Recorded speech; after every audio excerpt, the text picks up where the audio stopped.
Business trip 2026 dito sa Taiwan.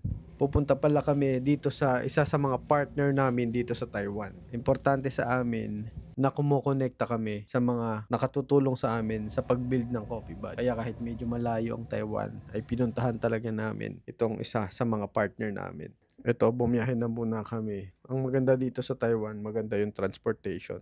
At hindi gaanong kainitan, kaya kahit ganito yung suot ko, komportable pa rin. Kami na tayo. After how Medyo many years? malayo-layo yung nilakad natin. Kaya ito, tingnan mo, yung necktie ko, tabi-tabing yun. Hindi ko kayo masasama doon kasi bawal. Pero at least, nakita nyo kung anong ginagawa namin. Diba? Diba? Yep. Yep.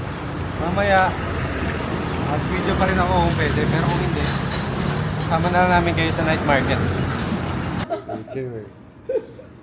His content At dahil nga pinayagan tayong mag-video, pinapakita ko sa inyo dito na may mga proseso pala kaming ginagawa para ma-develop pa ang mga sinaserve namin sa Coffee Buddy. Ito pala ang advantage kapag medyo lumalaki na yung isang kumpanya. Nagiging customized na para sa kumpanya yung mga service na pinoprovide ng mga partners. 2 beses na kaming nakapunta dito. Nung una, nung nag-start kami magpa-franchise dito sa Philippines. And ngayon nga na global na tayo at magkaroon na tayo ng master franchise sa India.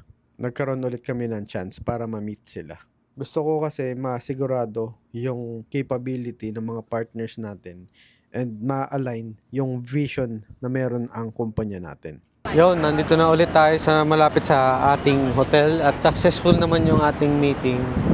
Pinaka-importante doon is maging align kami ng aming partner dito sa Taiwan. So long term, sinet ko na yung long term partnership kasi nakikita ko within 10 years ang aming magiging partner. And more than that siguro, baka nga umabot pa ng 20 years para at least yung mga next generation ay magtutuloy ng aming relationship. So yun, kaya sa mga napuntahan namin ngayong araw, more on business talaga tong araw na to. Kaya happy naman at maganda naman ang kinalabasan. Sama ko yung wife ko dito. Maganda siyang nag-shoot ng aking video. Kapaganda ngayon ng klima, malamig ngayon. And syempre kung titingnan naman yung paligid, chill lang tayo.